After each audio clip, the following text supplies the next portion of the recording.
Selamat malam. PDI Perjuangan dan Partai Demokrat kian dekat. Pertemuan Puan Maharani dan juga Agus Harimurti menjadi babak baru hubungan kedua partai yang selama ini dikenal tidak akur dan kerap berseberangan.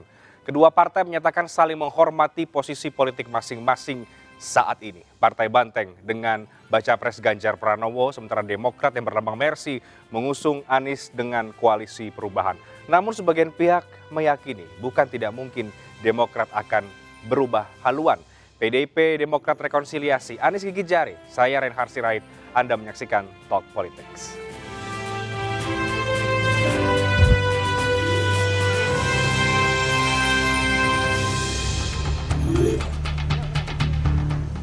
Agus Harimurti Yudhoyono dan Puan Maharani bersama jajaran elit PDI Perjuangan dan Partai Demokrat menggelar pertemuan dalam rangka menjalin komunikasi politik.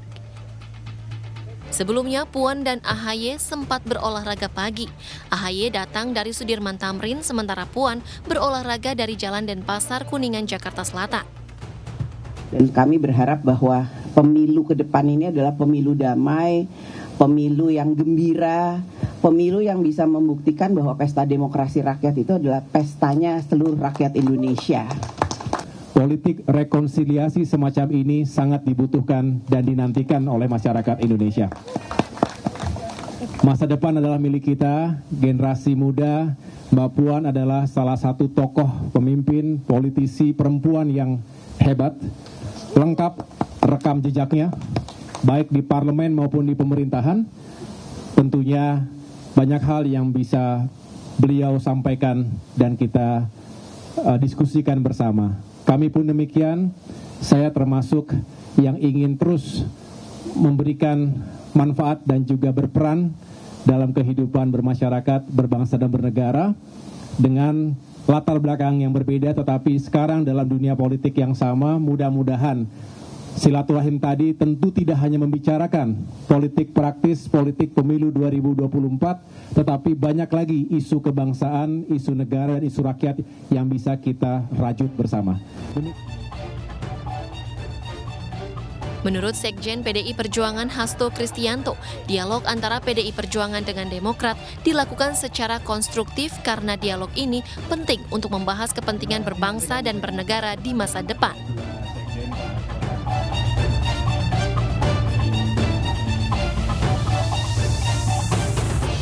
Ya, tadi itu adalah potret kebersamaan antara Mbak Puan Maharani dan juga Mas AHY dalam pertemuan yang berlangsung kemarin. Memang Ketua DPP PDI Perjuangan Puan Maharani kembali menegaskan bahwa Ketua Umum Partai Demokrat Agus Harimurti Yudhoyono menjadi salah satu bakal calon wakil presiden Ganjar Pranowo. Sebelumnya nama AHY juga disebut Puan saat konferensi pers saat Rakernas PDI Perjuangan. Cawapres, Mbak Cawapres, kami belum menerima proposal apapun, namun sudah memahami dan mengetahui untuk adanya usulan nama dari partai yang kemudian mengusulkan. Jadi kalau proposal itu kan seolah-olah kertas hitam putih ada tulisannya bahwa ini segala macam. Enggak. Usulan tersebut tentu saja akan kami tampung. Nama-nama yang waktu itu saya sebutkan, salah satunya bacawa presnya Mas AHY di Partai Demokrat, juga masuk radar PDI Perjuangan. Jadi ya ini kita akan cermati perkembangannya, bagaimana ke depannya, siapa yang kemudian kira-kira cocok dengan PDI Perjuangan, siapa yang cocok dengan baca presnya PDI Perjuangan Mas Ganjar Pranowo. Kemudian tentu saja harus ada kesamaan visi dan misi. Ya untuk kemudian menyamakan hal tersebut tentu saja kita perlu bicara, perlu ngobrol, perlu lihat dinamika politik secara nasional, perkembangan selanjutnya dan lain-lain sebagainya. Dan sebelumnya Ketua Majelis Tinggi Partai Demokrat Susilo Bambang Yudhoyono merespon pertemuan PDIP dengan Partai Demokrat. Ia menilai pertemuan yang diawali dengan niat baik tentunya akan membawa manfaat serta kebaikan. Pemimpin Partai Demokrat merespon ajakan dari Mbak Puan atau PDIP untuk melakukan pertemuan dan berbincang-bincang. Partai Demokrat selalu berpendapat pertemuan yang berangkat dari niat baik, tujuan yang baik, membahas masalah-masalah bangsa tentu ada guna. Kita akan membahas lebih jauh lagi setelah pertemuan antara PD Perjuangan dan juga Partai Demokrat. Kemana arah kedua partai ini? Benarkah Demokrat tetap akan bersama dengan koalisi perubahan atau justru bisa berubah haluan? Dan seperti apa posisi PD Perjuangan sekarang kalau kemudian mulai membangun kembali hubungan baik dengan Partai Demokrat? Kita akan diskusikan dengan 3 narasumber saya yang bergabung di studio. Sebelah kanan saya sudah ada Mas Ahmad Basarah, Ketua DPP PD Perjuangan. Mas Bas, apa kabar? Sehat? Alhamdulillah sehat, Bung. Sehat ya. Ini posisinya sudah dekat dengan Bang Renanda Bakhtar, Wasekjen Partai Demokrat. Bang, kabar Bang? Sehat? Baik. Dan juga ada Bang Pangi Syarwi Caniago, Direktur Eksekutif dari Foxpol Center. Bang Pangi, selamat malam. Selamat malam. Mencermati Bang dengan baik ya kemarin pertemuan antara Mas Ahaye dan juga Mbak Puan. Mengikuti dengan baik. Apa yang menarik menurut Bang Pangi dari pertemuan kemarin? Apakah itu sudah babak baru antara kedua partai yang memang bisa berlanjut lagi, atau menurut Anda ya sebatas sampai pertemuan kemarin saja? Iya, kalau kita lihat memang ada orang mengatakan mazhab pertamanya wajah baru PDIP yang lebih banyak merangkul ya, tidak eksklusif tapi inklusif. Terbukti PDIP dengan P3, PDIP dengan Perindo, PDIP dengan Demokrat. Hari ini selama ini kan dianggap PDIP ini partai maksudnya karena golden ticket ya, merasa bisa sendiri, ternyata memang mulai merangkul itu gitu pelan-pelan. Yang kedua, apakah ini sebatas silaturahmi biasa atau ini akan ada pertemuan yang lebih serius gitu. Untuk kalau memang sebenarnya Bang Reinhardt kalau melihat posisi hari ini ya Demokrat, kalau ingin serius betul ya, AHY memang dipastikan bisa menjadi cawapresnya Mas Ganjar misalnya. Itu memang artinya koalisi perubahan ada kemungkinan ya langkah politiknya mati gitu. Artinya tidak ada lagi peluang untuk membangun koalisi karena tidak mencapai tiket poros itu. Tapi seberapa besar jaminan itu diberikan oleh PDIP kepada Mas Ahaye? Karena kompetisinya di cawapresnya Mas Ganjar ini besar juga. Misalnya dari P3 menyodorkan nama Sandiaga Uno, kemudian dari PAN menyodorkan Erick Thohir, kemudian dari Perindo sendiri ada TGB, kemudian ada Nazarudin Umar dan seterusnya. Nah ini seberapa besar memang bergening Mas Ganjar itu bisa punya peluang menggandeng Mas Ahaye. Nah ini kuncinya jawabannya ada sama Bu Mega menurut saya. Karena koalisi PDIP ini, koalisi keberlanjutan itu bukan koalisi yang setara. Berbeda dengan koalisi perubahan. Kalau koalisi perubahan kan sahamnya sama, veto playernya sama, kingmakernya sama, sahamnya equal, setara. Tidak ada, sehingga itulah yang membuat hari ini Anies pun kan ada basa-basi politiknya, cawapres diserahkan ke Anies. Tapi Anies pun tidak bisa menentukan. Pak Surya Paloh juga nggak bisa menentukan. Akhirnya hari ini galau koalisinya yang terjadi di koalisi perubahan. Karena tidak ada yang bisa punya veto player.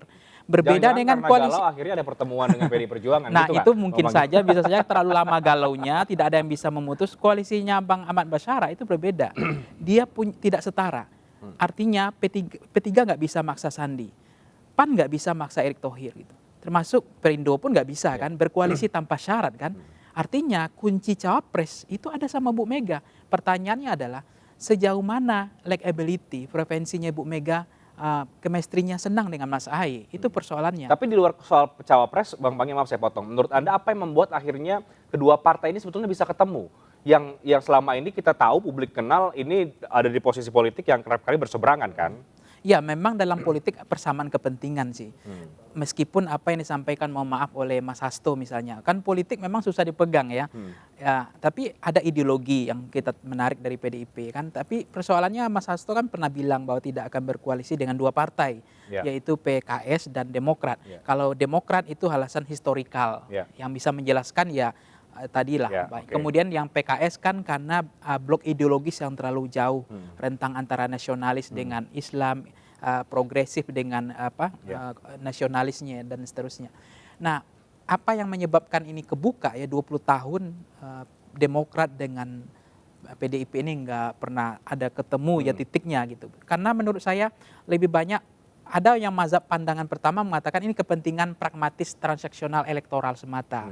Bagaimana kemudian supaya ada ketertarikan Anies bisa keluar dari gelanggang pertarungan Ya, oke. untuk memastikan itu Ya, saja. ya. Sehingga pertarungan ini besok hanya pertarungan Prabowo dengan Ganjar Ya, saja. friendly match Nah, katanya. itu pragmatisnya begitu. Tapi ada juga mengatakan bahwa ini bukan kepentingan pragmatis transaksional semata, tapi ada persoalan lain gitu yang mereka ingin mengatakan ini OAC yang dibilang Mas Ahaye, ini tentang rekonsiliasi bangsa ini nggak bisa diurus sendiri, lebih normatif. Tapi kadang-kadang di dalam bangunan koalisi, lem perekat atau semen koalisi Bang Reinhardt, saya agak kurang senang dengan normatif itu.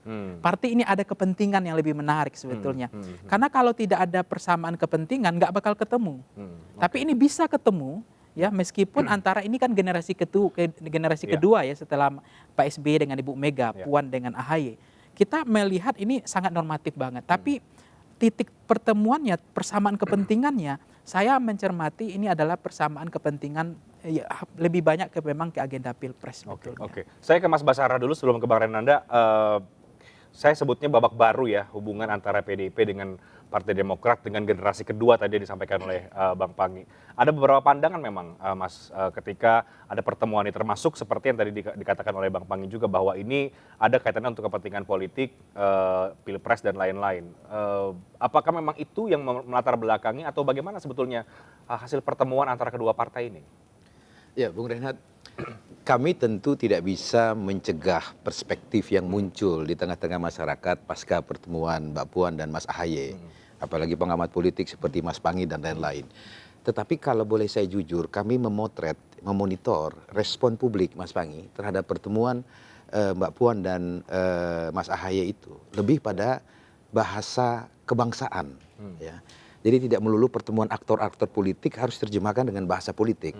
Karena yang kami lihat di medsos dan lain sebagainya, respon terhadap pertemuan Mbak Puan dan Mas Ahaye itu lebih pada bahasa moral kebangsaan.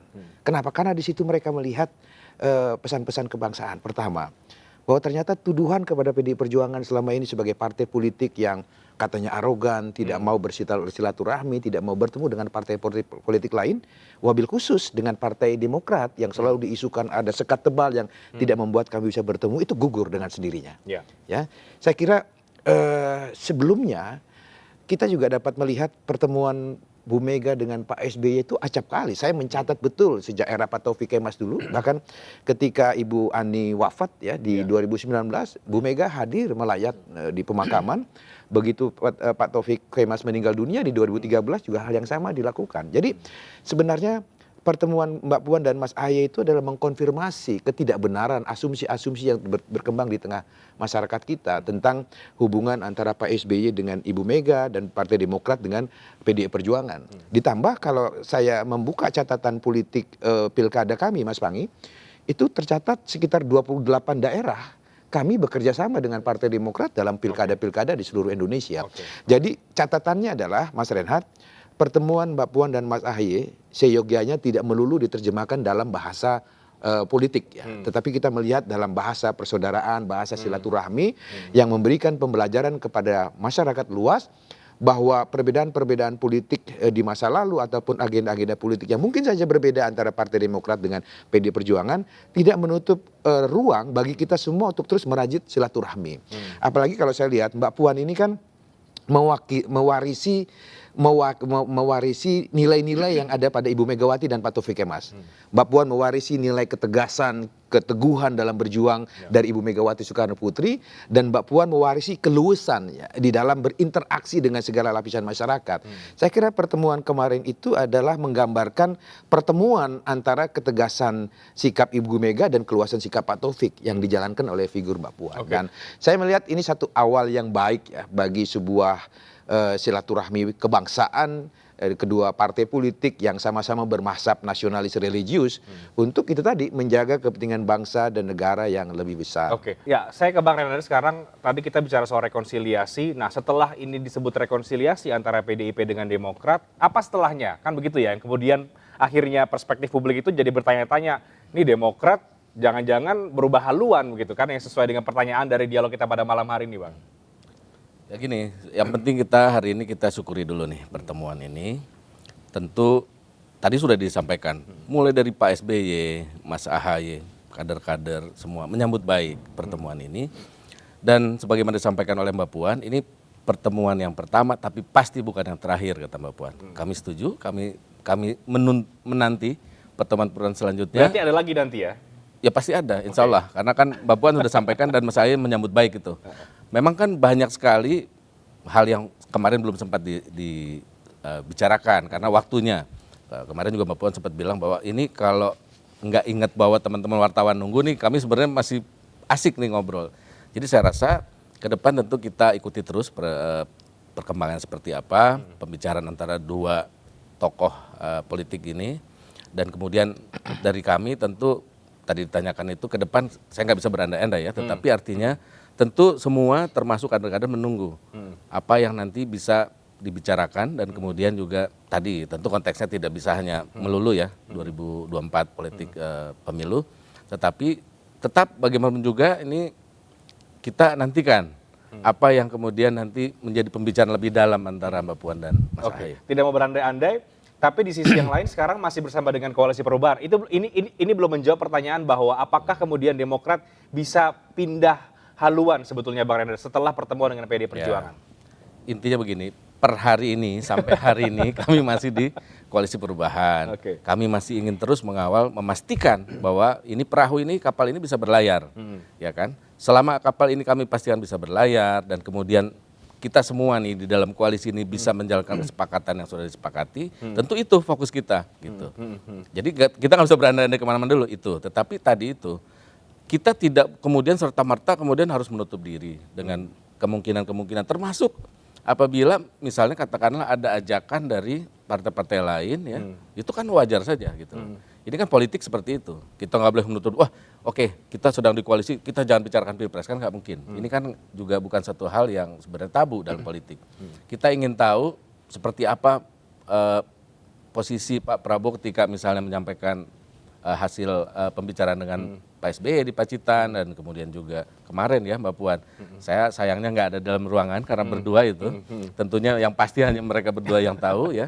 Tapi intinya kita selalu terbuka untuk membicarakan kepentingan bangsa ke depan. Oke. Gitu. Bang Panggi, dari pemaparan tadi apakah Anda sudah melihat ada kegalauan, kegamangan atau sudah ada tanda-tanda bahwa ini mungkin kemudian memang kita bisa melihat Demokrat dan PDI Perjuangan kelak bisa dalam satu perahu kerjasama yang bersamaan. Tapi dijawab nanti, kita break dulu Bang Panggi, kami akan segera kembali sesaat lagi. Tetap bersama kami di Talk Politik.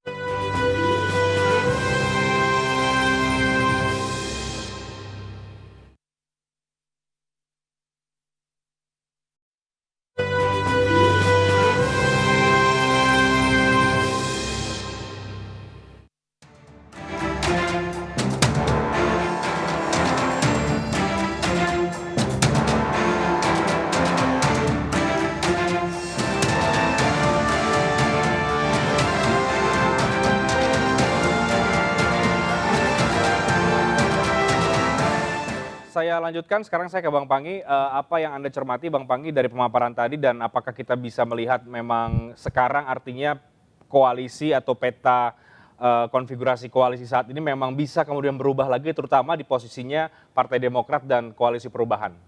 Iya, memang kalau kita lihat partai politik kita kian lentur ya, termasuk koalisi ini makin cair saya lihat. Memang basis lem perekat koalisi kita kan nggak kuat selama ini, karena memang lebih cenderung official seeking, cari jabatan, ya, pragmatis, transaksional, dapat apa gitu. Meskipun ada juga bangunan koalisi yang dibangun karena platform ideologis, termasuk soal historikal, soal kesamaan visi, misi, program, dan legacy gitu. Ada juga, tapi cenderung lebih begitu. Yang kedua adalah kemana arah. sebenarnya kalau memang ada kemungkinan intensitas arahnya Partai Demokrat itu ke koalisi keberlanjutan atau perubahan, tentu ada hitungan plus minusnya. Mana yang lebih membawa keberkahan bagi Partai Demokrat misalnya. Kalau memang misalnya tawarannya sama, misalnya di koalisi perubahan, tawaran paling tinggi itu hanya menteri misalnya. Kemudian dibawa ke koalisi keberlanjutan, tidak ada juga kepastian atau takutnya kena prank juga, hanya sebagai menteri juga.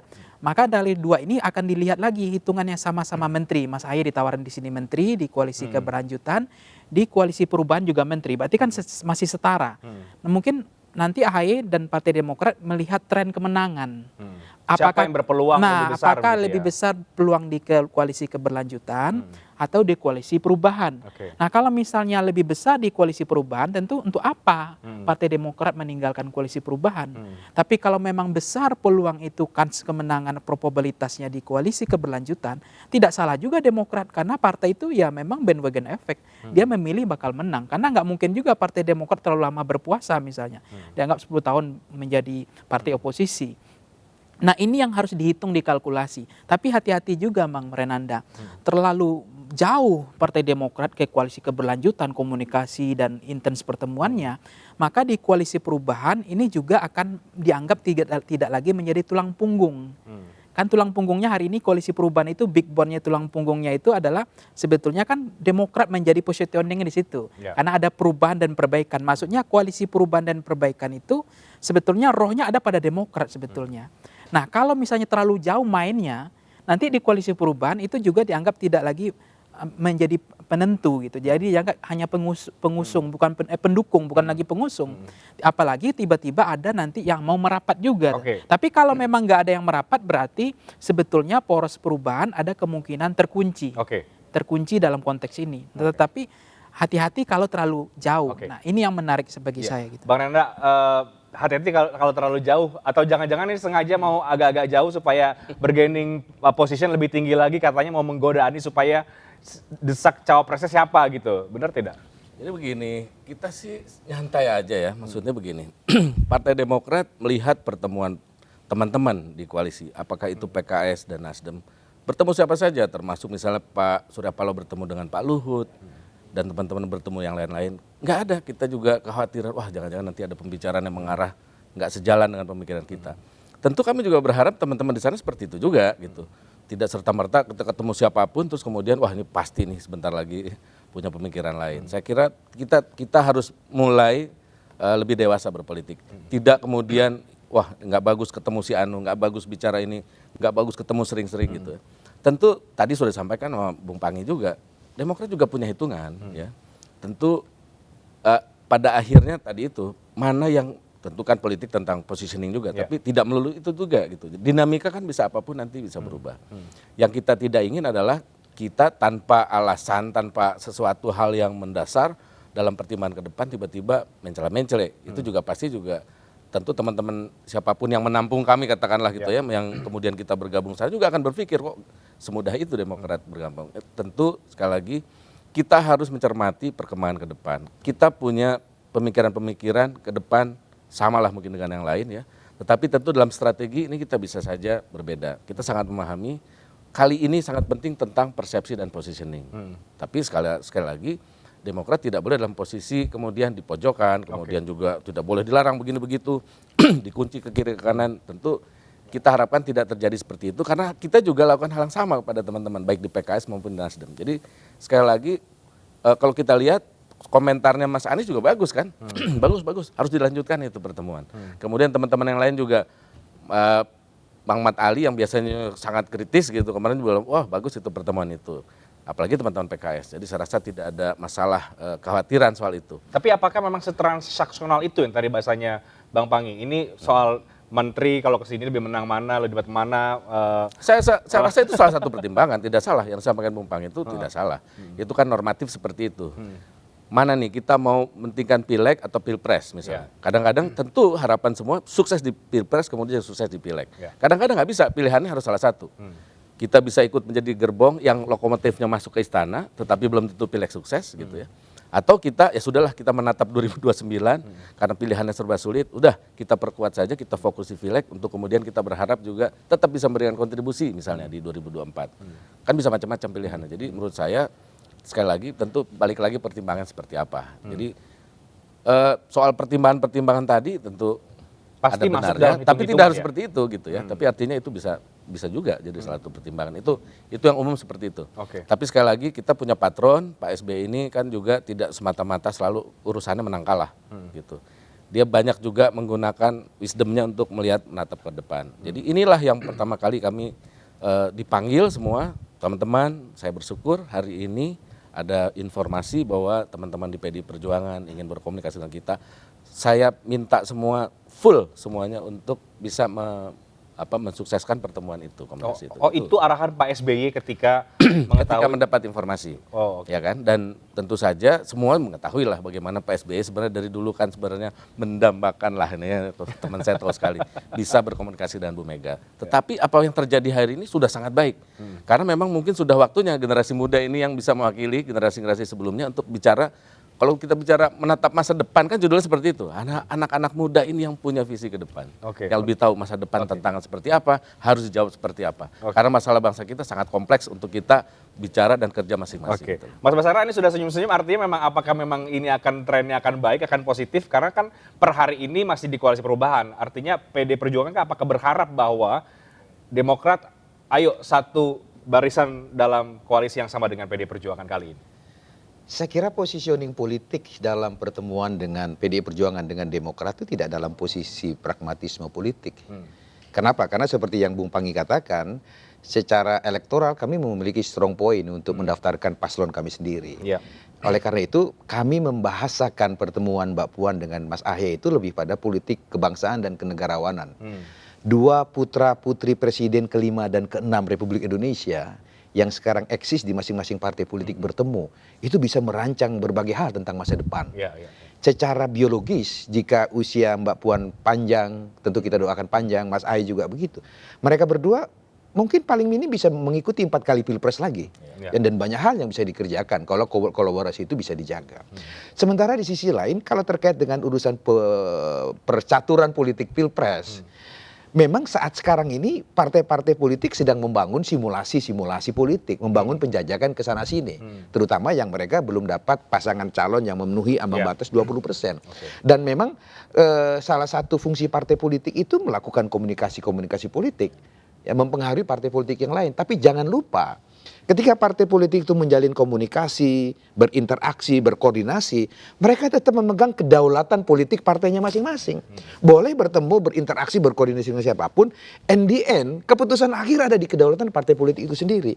Jadi kalau nanti akhirnya terjadi regrouping di dalam partai-partai kerjasama politik dan sebagainya, itu semuanya berpulang kepada kedaulatan partai politik masing-masing. Dan kemarin itu ditegaskan ya, Dan Mas itu Mas, ditegaskan oleh Mbak Puan dan Mas Hasto. Kami memegang teguh etika politik untuk tidak mengganggu apa yang sekarang diproyeksikan oleh Partai Demokrat, Nasdem dan juga PKS di koalisi perubahan. Itu kami lisankan di dalam publik dan Mbak Puan juga menyampaikan itu. Sehingga oleh karena itu sekali lagi hal-hal yang bertendensi negatif terhadap pertemuan antar pimpinan partai politik ini tidak akan mungkin dapat terjadi ketika pimpinan-pimpinan partai politik itu memegang teguh kedaulatan partai politik masing-masing. Undang-undang partai politik dan saya kira AD/ART setiap partai politik memberikan garansi bagi setiap partai politik untuk eksis mengambil keputusannya sendiri begitu.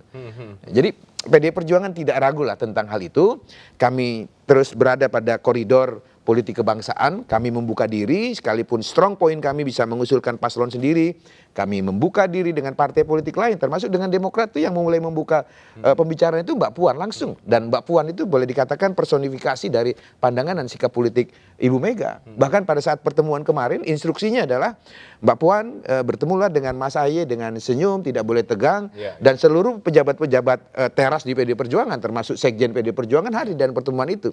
Jadi ini memang pertemuan high level untuk kami menghormati Mas Ahy dan Partai Demokrat. Dan kalau kita agak mundur ke belakang ya, Mas Basara, ini kan setelah Rakernas muncul pernyataan dari Mbak Puan soal AHY masuk cawapres. Kemudian ada pertemuan Mas Hasto dengan Sekjen Bang Teguh Rifki ya.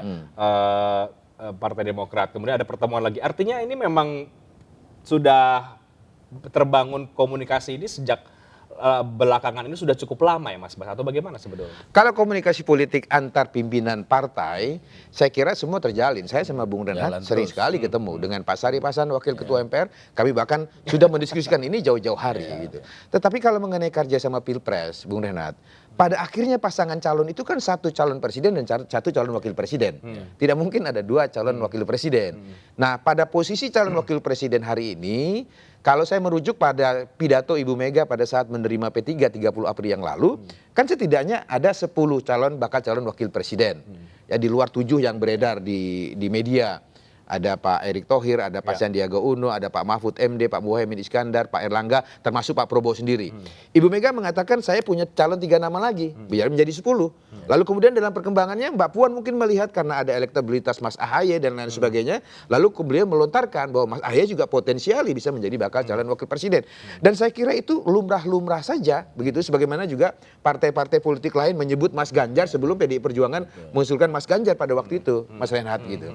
Nah, jadi mengenai dinamika bagaimana pengerucutannya format koalisi kerjasama antar partai politik di Pilpres, itu pada akhirnya akan berpulang kepada keputusan masing-masing ketua umum partai politik itu. Mau bergabung dengan kerjasama partai politik yang mana, mau bergabung dengan calon presiden yang mana, itu kembali kepada keputusan absolut dari setiap pimpinan partai politik sendiri. Dan tiada satupun yang bisa mengintervensi rumah tangga partai politik lain. Nah, kalau partai politik itu mau diintervensi, ya salahnya partai politik itu sendiri yang tidak menjaga kedaulatannya, kan begitu. Iya. Begitu. Oke, menarik. Bang Pangi, ini masih, tapi di sisi lain mereka masih saling menghormati kedaulatan masing-masing. Apa yang Anda baca soal itu? Memang itu partai kita lihat ya memang kalau saling menghormati itu memang penting ya, saling menghargai. Tetapi saya melihat ada saling menguntungkan yang penting, mutual understanding antara Partai Demokrat dengan PDIP hari ini. Apa yang diuntungkan oleh Partai Demokrat? Bagaimanapun hari ini kan sahamnya Mas AHY naik kan, karena jadi perbincangan opini publik, santer menjadi pembicaraan media gitu kan. Artinya ada kemungkinan elektabilitas beliau juga naik. Yang kedua adalah keuntungan bagi Demokrat hari ini ada daya tawarnya juga naik gitu. Karena namanya AHY tidak lagi hanya dibicarakan di koalisi perubahan, tapi di koalisi keberlanjutan juga tetap di capture, di inzoom oleh elit penentu, apalagi kalau itu menjadi penentu Ibu Mega gitu. Karena Ibu Mega ini mohon maaf selama ini dia adalah orang rasional. Dia tidak emosional, tidak sentimen, tapi terukur. Buktinya kalau kita lihat Mbak Puan misalnya, apa kurangnya? Mbak Puan ketua DPR, pernah jadi menteri, tapi apakah Mbak Puan akan di plotting menjadi cawapres? Belum tentu juga kan begitu. Meskipun Mbak Puan punya veto player untuk menentukan siapa cawapresnya. Berbeda dengan koalisi di Pak Prabowo Kir ya, koalisi KIB, koalisi perubahan itu cawapresnya nggak satu paket, nggak ada di kantong ketua umumnya. Kalau ini di kantong ketua umumnya ada posisi capres-cawapres, tergantung Ibu Meganya. Makanya ini keuntungan yang Demokrat hari ini rasakan. Saya pikir di samping memang ada keuntungan ketiga, Bang Renhat. Ini kan legitimasinya misalnya masalah, mohon maaf ya Pak Muldoko, tentu akan memperkuat sentimen bahwa Partai Demokrat itu diakui oleh pemerintah legitimasinya. Apalagi pertemuan dengan PDIP yang ngundang Mbak Puan loh gitu. Nggak mungkin loh tiba-tiba kubu Muldoko mau mengakuisisi takeover itu, nggak mungkin lagi menurut saya. Secara opini ini sudah menang gitu. Sudah, artinya ini pertarungan framingnya udah menang banget gitu. Nah, keuntungan yang dirasakan oleh PDIP tentu ada juga. Partai PDIP menjadi partai yang lebih inklusif tadi, lebih terbuka gitu. Tidak lagi dianggap seperti Bang Basyara arogan, angkuh, sombong gitu, bisa sendiri. Ini kan merubah image itu bahwa PDIP tidak bisa sendiri gitu. Yang kedua, PDIP juga merasa, saya pikir akan ada keuntungan lain ya. Di samping memang komunikasi memang agak kesulitan selama ini, apalagi kalau besok AHY, Pak SBY maksud saya bertemu dengan Ibu Mega. Nah, ini mungkin akan kian meyakinkan kita lagi bahwa ini agak serius itu. Tapi ini pun sudah ada kemajuan yang luar biasa yang kita rasakan, bahwa ini keberkahannya dibilang oleh Mas AHY kan tidak hanya bagi PDIP, bagi Demokrat, tapi keberkahan bagi bangsa kan, OAC. Bagaimana Indonesia itu bisa sejuk, damai dan seterusnya. Elitnya bisa duduk bersama meskipun berbeda pilihan, pandangan. Tapi yang lagi-lagi yang ketiga Bang Renhat, kalau kita lihat memang partai kita ya mestinya memang berubah sih. Kalau saya lihat puji PDIP adalah partai yang sebetulnya ideologis. Maka saya memaknai pertemuan ini tidak pragmatis harusnya. Saya meyakini itu karena PDIP itu kan tidak partai populis. Dia tidak partai yang mencari, kalau mencari capres-cawapres dia bisa menentukan sendiri kok tanpa berkoalisi dengan P3, tanpa berkoalisi dengan PAN, tanpa berkoalisi dengan Demokrat pun bisa. Tapi saya mencermati bahwa PDIP itu partai yang ideologis gitu. Buktinya ketika penambahan masa jabatan presiden, penundaan pemilu, kemudian kedatangan tim Israel Palestina itu kan ada basis ideologis, bukan populisme. Nah, itu artinya mudah-mudahan pertemuan ini saya baca itu pertemuan yang sangat ideologis itu, sangat tidak pragmatis, tidak transaksional. Nah, kalau kemudian misalnya apakah nanti apa yang membuat Demokrat itu goyah gitu ya? Godaannya apa? Kan ini rayuan Pulau Kelapa nih, godaan kan. Seberapa mampukah Demokrat menghadapi godaan ini? Nah, berubahkah pikiran Demokrat dari godaan ini? Saya pikir juga itu tergantung daya tawarnya dari PDIP juga. Tapi kalau godaannya sama saja dengan perubahan, ya akan lebih menaik bagi Demokrat di perubahan. Tapi kalau godaannya itu lebih menjanjikan, lebih memastikan, maka ini. Tapi kalau godaan ditambah tren kemenangan itu lebih berat lagi kayaknya tuh Bang Pagi. Iya, godaan dan tren kemenangan, bandwagon efeknya. Jadi, tapi intinya yang kedua adalah ice breaking ya, bahwa ini sudah cair kan begitu katanya. Karena 20 tahun ini kaku kan. Nah, ini kan baik ya, sudah cair. Nah, tinggal bagaimana kemudian apakah memang koalisi perubahan ini Partai Demokrat akan tetap lebih melirik mana gitu, akan tetap kokoh di koalisi perubahan atau ada memang harapan. Karena dalam politik selalu bicara harapan sebetulnya. Kalau memang besok itu pemilunya serentak ya, Partai Demokrat tidak hanya ingin pemenang pemilu Pilpres sepertinya. Artinya Demokrat ingin dapat sebagai cawapres. Karena nanti kalender pemilunya serentak. Nah, artinya Demokrat ingin leading sebagai partai pemenang pemilu. Ini yang mungkin diinginkan oleh AHY. Bagaimanapun AHY ingin sebagai cawapres. Karena secara psikologis besok orang kan memilih calon presiden, suka nama presidennya dan suka nama partainya. Dan orang Indonesia lebih senang ya AHY efek ketimbang Demokrat efek kan. Nah, artinya besok di bilik suara di kotak yang sama, di kalender pemilu yang sama, itu yang menginginkan bagaimana perjuangan Demokrat hari ini ideologinya, mazhabnya adalah AHY sebagai cawapres. Nah, sementara di koalisi perubahan ini tidak ada kepastian, tidak ada harapan. Makanya Demokrat ini paling anti politik injury time. Dia tidak mau politik last minute. Saya memahami itu. Berbeda dengan PDIP.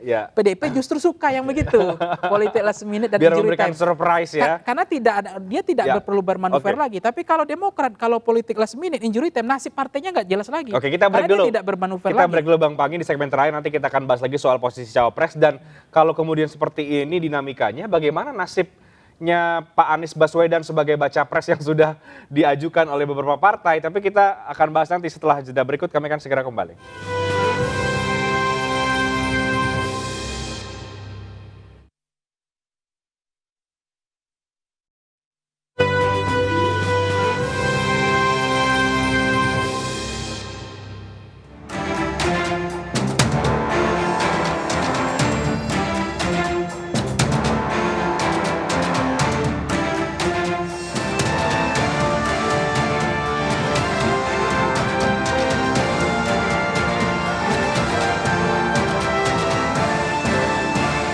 Oke, segmen terakhir saya langsung ke Bang Renanda. Jadi kembali kita ke pertanyaan bagaimana kemudian nasib koalisinya Mas Anies atau pencapresan Mas Anies kalau kemudian mungkin partai Anda goyah atau mungkin juga partai yang lain juga bisa kemudian tergoda mungkin dengan barisan koalisi yang lain.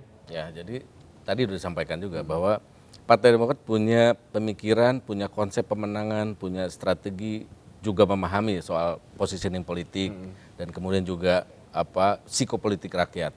Tentu kita sebagai oposisi waktu itu berpikir bahwa ya kita harus memperkuat positioning kita sebagai partai yang mengusung perubahan. Dengan itu makanya terjadilah kemudian pertemuan-pertemuan sehingga Demokrat, PKS dan Nasdem akhirnya waktu itu berkesepakatan membangun koalisi. Di situ juga tadi sudah disampaikan sama Bung Pangi, jelas bahwa kita punya partai untuk bisa memperkuat kontribusi pemenangan, kemudian juga AHY punya elektabilitas, juga bisa membantu juga mendongkrak elektabilitas pasangan gitu ya.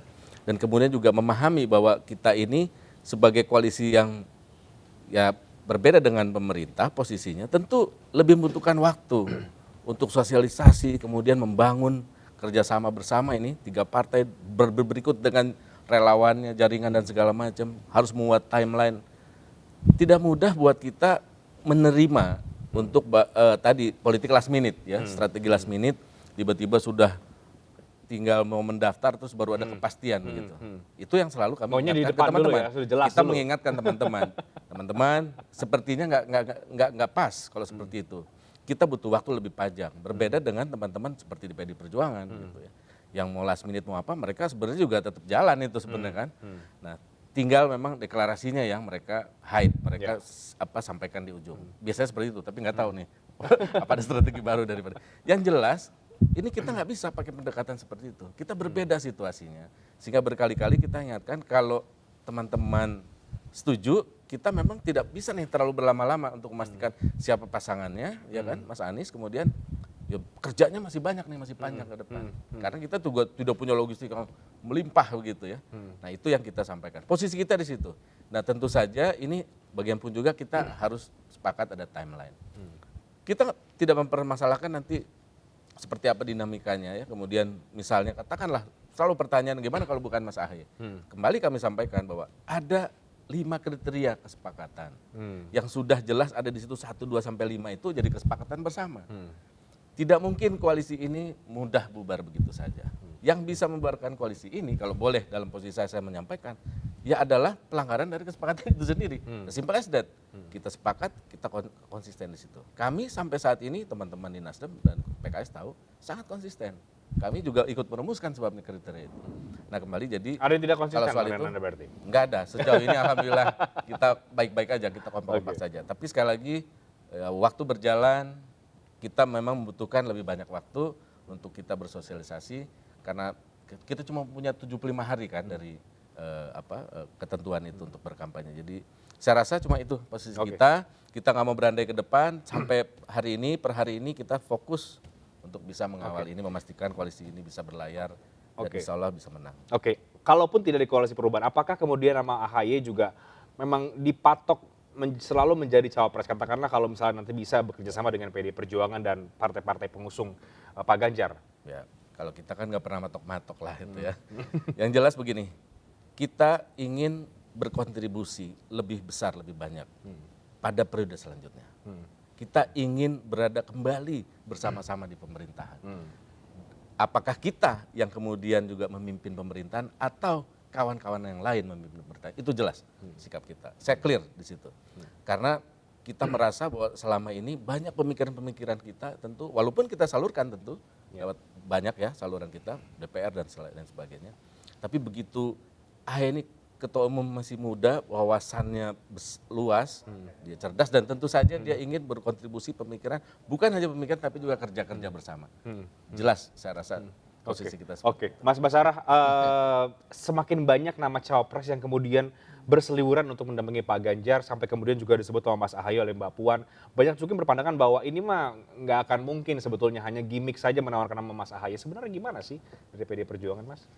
Kalau hanya gimmick tentu levelnya bukan Mbak Puan ya yang mengeluarkan statement itu. Tadi sudah saya katakan betul kami ada DPP 27 orang, tapi ada Mas Prananda dan Mbak Puan di situ yang komunikasi politiknya itu direct, langsung dengan Ibu Megawati Soekarno Putri. Jadi kalau dibaca sebagai sekedar gimmick mungkin bukan levelnya Mbak Puan menyampaikan itu. Nah di sisi lain tadi saya tegaskan bahwa pernyataan Mbak Puan itu harus dibaca sebagai pesan moral kebangsaan kepada bangsa Indonesia atas segala asumsi-asumsi yang dialamatkan kepada PD Perjuangan dan Partai Demokrat. Yang mereka katakan ada sekat besar yang tidak mungkin bisa dapat ketemu. Itu dulu ya. Pada posisi Pilpres tadi sudah saya katakan setiap partai politik punya kedaulatannya masing-masing. Ya, jadi itu kembali kepada partai politik itu.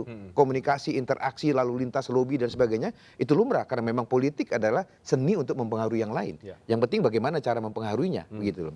Nah, oleh karena itu Pilpres yang pendaftaran capresnya masih 19 Oktober sampai 26 November yang akan datang kan masih ada waktu 4 bulan sampai di pendaftaran itu. Saya kira dalam waktu itu segala dinamika dan dialektika politik masih mungkin akan terjadi. Grouping di antara partai kerjasama politik juga belum ada yang definitif. Ada yang sudah memenuhi ambang batas 20% tapi punya capres tapi belum punya cawapres dan seterusnya begitu. Yang punya kepastian untuk mendaftar saat ini kan memang hanya PD Perjuangan. Tapi sekali lagi dengan genetik politik PD Perjuangan sebagai partai terbuka, gotong royong, kami terus membuka diri, berinteraksi dan berkomunikasi dengan partai politik manapun, termasuk dengan Partai Demokrat. Nah, cawapresnya pasti nanti akan satu. Siapa yang akan diputuskan? Nanti kita lihat setelah partai-partai politik ini bergabung, lalu kemudian mengikatkan diri dalam sebuah kerjasama politik di Pilpres, disitulah saya kira Bu Mega akan mengajak bicara ketua umum partai politik itu dan juga bicara dengan Pak Jokowi, bicara juga dengan Pak Ganjar Pranowo. Baru kemudian akan dirumuskan seorang calon wakil presiden yang akan mendampingi Pak Ganjar Pranowo. Jadi bukan tiba-tiba datang kemudian matok nama cawapres ini begitu ya? Ya, sebagai sebuah proposal monggo saja. Itu kan lumrah di dalam apa namanya sebuah usulan kerjasama politik. Tetapi pada akhirnya calon wakil presidennya kan hanya ada satu. Dari Perindo sendiri kan kemarin kita juga mendengar nama Tuan Guru Bajang gitu kan, dan itu pun kita tampung sebagai sebuah proposal politik. Cuma begini Bang Renhat, kalau kita lihat ya kenapa PDIP mau mengetok pintunya Demokrat gitu. Setelah 20 tahun nggak pernah diketok pintunya kan. Nah ini apa sebetulnya? Kan di dalam politik tentu ada yang dicari sebetulnya. Tidak ada hanya panggung depan, panggung belakangnya. Nah saya mencermati ini strategi yang begitu canggih dilakukan oleh PDIP, saya menangkap ya. Karena cara menggoyahkan atau membuat Anies terlempar dari pertarungan adalah yaitu menarik Demokrat, nggak ada pilihan. Nah, tapi itu apakah itu saja saya pikir ya. Tapi kalau memang itu saja, itu kan masih cenderung lebih bagian dari strategi politik. Tapi nggak salah juga apa yang dilakukan PDIP gitu. Tapi kalau bukan itu, misalnya bukan kepentingan itu, ada kepentingan lain yang kemudian cukup menggoyahkan gitu ya. Godaan ini cukup menarik bagi PDIP. Tapi saya belum yakin PDIP memberikan godaan yang menarik untuk Demokrat itu. Karena yang membuat godaan itu mempengaruhi pikiran AHY, termasuk SBY, hanya posisi cawapres. Kalau hanya menteri, tawaran menteri, atau hanya soal legitimasi yang lain, menurut saya tidak akan tergoyahkan. Artinya ini hanya murni silaturahmi biasa, akan pertemuan biasa, dan tidak akan ada, ini hanya gimmick-gimmick politik normatif saja. Tidak ada kepentingan elektoralnya. Tapi kalau betul ini kepentingan elektoral, cara mematikan langkah politiknya Koalisi Perubahan tidak ada lain pilihan adalah menjadikan AHY sebagai cawapres. Tapi sejauh mana kemudian Ibu Mega yakin juga bahwa ini akan menang karena posisi cawapres ini sangat sengit. Misalnya dari ada 5 syarat cawapres hari ini. Bawa logistik, bawa partai politik, bawa elektabilitas, bawa likability, preferensi elit diterima oleh koalisi dan elit partai politik penentu gitu. Nah, semisalnya Sandiaga Uno sama Erick Thohir punya bantalan logistik yang cukup kuat misalnya. Kemudian Tuan TGB sama Zainuddin Umar adalah representasi blok nasionalis religius. Dan itu juga bisa menjadi user besok. Bisa saja cawapres itu tidak diambil bukan karena rekam jejak, bukan karena prestasi, bukan karena elektabilitas, bukan karena partai politik, bukan karena logistik. Sama persis seperti Kiai Haji Maruf Amin gitu, seperti Budiono dan seterusnya. Ada user lain. Nah, inilah kompetisinya Mas AHY dengan calon presiden, wakil presiden yang sudah begitu banyak nama-nama yang menggelinding. Dan hari ini pertarungan adalah bukan angka keinginan Pak Jokowi, bukan keinginan Ibu Mega, tapi kebutuhan menang. Nah kira-kira Ganjar AHY menang nggak? Nah, itu juga pasti dihitung. Dan setahu saya Ibu Mega itu sangat terukur orangnya, ilmiah, dan tidak reaksional, tidak emosional. Kalau emosional, siapa orang tua yang nggak sayang sama anaknya gitu? Masa posisi capres sudah dikasih ke Ganjar, cawapres juga dikasih ke yang lain? Kalau dilihat pengalaman, lebih pengalaman Mbak Puan mungkin gitu. Pernah jadi ketua DPR, pernah jadi menteri. Nah, itu kan tidak dilakukan oleh Ibu Mega. Tapi kalau memang ingin mematikan langkahnya Koalisi Perubahan, ya tidak ada pilihan. AHY harus digandeng sebagai cawapres. Mungkin gini, gimana, Bang? Saya kira tidak terlalu jauh ya kalau Bung Pagi menerjemahkan pertemuan Mbak Puan dengan Mas AHY itu untuk menggoyang Koalisi Perubahan. Karena kalau dilihat dari konten pembicaraan, saya kira itu terbuka di ruang publik ya. Mereka berdua bicara tentang bagaimana pemilu yang damai, pemilu yang tidak membelah masyarakat, dan seterusnya. Bahkan pertemuan itu diawali oleh pernyataan Mas Hasto selaku Sekjen, tetap menjaga sebuah etika politik untuk tidak mengganggu apa yang sudah dikerjakan oleh Partai Demokrat dan partai-partai politik yang lainnya. Nah, pada posisi itu saya kira janganlah segala sesuatu pertemuan aktor politik itu direspon dengan bahasa politik. Karena pasti juga ada pesan-pesan moral lain yang ingin disampaikan. Nah bagi saya pesan moral pertemuan antara dua partai politik, Presiden RI ke-5 dan Presiden RI ke-6, ini adalah sesuatu yang memberikan rasa kesejukan bagi masyarakat, apalagi Mbak Puan dan Mas Ahaye ini adalah dua generasi putra-putri Presiden Republik Indonesia yang mungkin mereka di masa-masa yang akan datang akan memimpin bangsa ini. Saya kira pada posisi itulah konten pertemuan Mbak Puan dengan Mas Ahaye itu dibicarakan. Jadi kalau kemudian disebut itu adalah upaya PDIP untuk menjegal Anies itu sangat tidak benar begitu Tadi ya, kan Mas sudah saya Basara, ya? katakan, bagaimana cara menjegalnya ketika partai politik itu memiliki kedaulatan masing-masing. Apakah Partai Demokrat tidak akan memegang kedaulatannya? Apakah partai-partai yang lain juga demikian? Apa kemampuan PDI Perjuangan untuk mengintervensi kedaulatan setiap partai politik sehingga bisa merubah keinginan mereka tanpa keinginannya mereka sendiri? Kalau ada sebuah kerjasama itu harus didasari oleh sebuah kehendak bersama. Tidak boleh ada kawin paksa di dalamnya. Begitu. Nah, saya kira prinsip-prinsip inilah yang harus dipegang oleh setiap partai politik sehingga pertemuan antar pimpinan partai politik satu dengan yang lainnya itu harus diterjemahkan sebagai sebuah tradisi silaturahmi yang baik bagi bangsa ini. Bahwa in the end keputusannya akan ada kerjasama atau tidak, itu kembali kepada kedua partai politik masing-masing. Kita kan juga pernah ada satu adagium bahwa kesepakatan dalam politik salah satunya ya ketidaksepakatan itu sendiri. Itu lumrah terjadi. Gitu. Gimana Bang Renat, tambahan terakhir dari Anda? Kalau saya kemudian, setuju. kalau kemudian akan ada Begini, pertemuan lagi, pertemuan berikutnya ini mau bahas apa? Begini yang jelas saya setuju. Ini kan sahabat saya udah dari zaman dulu ini. Yang jelas saya setuju dan saya juga ini menegaskan lagi bahwa Partai Demokrat kita punya sikap dan kita memang tidak mungkin bisa dipaksa oleh siapapun. Ya, dalam politik pemaksaan itu udah jelas nggak sesuatu hal yang nggak baik. Nah yang jelas tadi saya sudah sampaikan kita nggak mau berandai-andai, kita lagi fokus dengan koalisi kita, tapi kita mendambakan berkomunikasi terus dengan siapapun, terutama termasuk pada teman-teman di PDI Perjuangan. Kemarin mungkin yang hadir tuh lihat betapa hangatnya kita ini, betapa cair. Karena sebenarnya memang ini ada apa ya, katakanlah mitos juga sebenarnya banyak di sini bermain ya. Karena tadi sudah disampaikan sama Bung Ahmad Basara, kita di parlemen sangat akrab gitu. Bahkan sebelum Mbak Puan datang sama Mas Ahaye ketemu, kami dengan Mas Hasto dan teman-teman itu banyak kita membahas juga agenda-agenda negara yang memang harus nggak mungkin kita pikirkan dan kita pecahkan sendirian. Kita udah sempat gimana nih soal ini, gimana pandangan Demokrat, gimana pandangan PDIP. Nah inilah sebenarnya menurut saya yang dimaksud oleh semua teman-teman di sini bahwa tidak melulu nih bicaranya politik praktis 2024, tapi memang tapi ada pesan yang lain yang banyak yang kita bahas itu. Satu detik aja. Pasti mau mana Saya harus mengkonfirmasi dari Bang Ahmad Basara. Mungkin Bang Ahmad Basara mengatakan ini kebutuhan silaturahmi. Tapi saya sebagai pengamat politik selalu ada kacamata perspektif frame-nya itu adalah kebutuhan elektoral. Itu nggak bisa dipisahkan sebenarnya. Itu bonusnya istilahnya. Tapi silaturahmi itu adalah pintu kebutuhan elektoral itu dikaitkan dengan PDI Perjuangan. PDI Perjuangan tidak punya kebutuhan. Mungkin ini satu lagi, ada kebutuhan lain. Misalnya kebutuhan putaran kedua. Bisa saja besok misalnya ada 3 calon presiden. Nah yang misalnya anggaplah misalnya apakah Pak Anies atau Pak Prabowo atau Mas Ganjar nggak masuk putaran kedua karena ini sudah melakukan kerjasama penjajakan dengan Demokrat. Nah kemana arah dukungan dengan Demokrat di putaran kedua kan ini sudah dimulai dari sekarang gitu. Itu bisa juga kan kebutuhan itu. Tetapi Bang Ahmad Basara framingnya kan sampling frame berpikirnya adalah ini murni genuine pada silaturahmi politik. Tidak ada kaitan dengan pragmatis transaksional apalagi kebutuhan elektoral kan begitu. Tapi tidak ada masalah. Bahwa politik itu is an art possibility. Seni dari segala kemungkinan biarkan dia proses secara natural gitu. Jadi kalau gitu kan, Bung jadi kalau nanti ada pertemuan lagi apa yang mau dibahas lagi tuh Bang Ahmad Basara? Ya nanti kita lihat kan saat pertemuan itu kan agenda kan disepakati. Pasti sudah masuk gitu ke kan? babak berikutnya dong ya. Dibicarakan dengan pihak Partai Demokrat, dibicarakan dengan pihak PDI Perjuangan baru bertemu. Tidak bisa bertemu ujuk-ujuk begitu tanpa ada agenda yang disepakati kan. Kalau bicaranya sudah konteks formal antara hubungan kedua partai politik.